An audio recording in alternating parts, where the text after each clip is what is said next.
তো বড় ভাই আপনি একটু আগে গেলে ভালো হয়, আমার তো ভয় লাগতেছে। না আমার ভয় লাগে, আপনারা যান। আপনি কি লাশটা কি খুব গুরুতর অবস্থা নাকি এমনি ঠিক আছে? বুঝছে গেছে মনে হয়। আই হায় রে। আল্লাহ!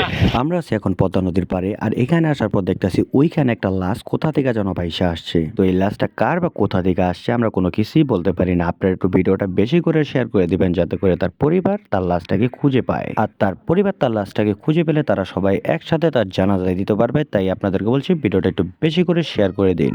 তো এইখানে একটা বড় ভাই ছিল, সে সর্বপ্রথম লাশটাকে দেখার পর আমাদেরকে বলে, তো আমরা চিন্তা করলাম একটা ভিডিও বানায় সোশ্যাল মিডিয়া আপলোড করি, যাতে করে মানুষ এটাকে শেয়ার করে। তো বড় ভাই দিকে একটু ক্যামেরাটা ঘোরাও, বড় ভাই থেকে কিছু বক্তব্য নেই। এই যে বড় ভাই সর্বপ্রথম লাশটা দেখছে। হ্যাঁ, তো বড় ভাই রানা আপনি ভাই। কিভাবে দেখলেন? এইখানে গোসল করতে আসতে দেখছি লাশটা ভাসতে ভাসতে এখানে আসলো। আমি তো চিন্তাছি না লাশটা কার। আচ্ছা ঠিক আছে লাশটা পাইলে ভালো হইতো। দর্শক বড় ভাই লাশটা চিন্তাছেন, আমরা কেউ চিন্তাছি না। তো চলেন আমরা একটু লাশটা কাছে যাওয়ার চেষ্টা করি। তো বড় ভাই আপনি একটু আগে গেলে ভালো হয়, আমার তো ভয় লাগতেছে। না আমার ভয় লাগে, আপনারা যান। আপনি কি লাশটা কি খুব গুরুতর অবস্থা নাকি এমনি ঠিক আছে?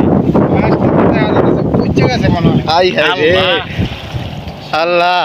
আচ্ছা দর্শক চলুন আমরা সাহস নিয়ে যাওয়ার চেষ্টা করি যে লাশটা কি অবস্থা বা লাশটাকে চিনা যায় কিনা। এখানে তো অনেক পানি, একটু দেখাইছো।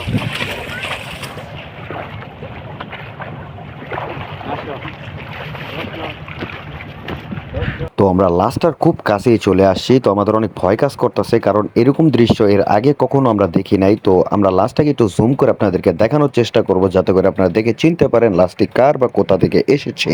তো ক্যামেরাম্যান একটু জুম করো, জুম করে লাস্টটা একটু কাছে নিয়ে যাও, দেখি লাস্টটা কি কেউ দেখে চিনে নি। লাশটা কই খেয়াইলো ভাই? এটাই তো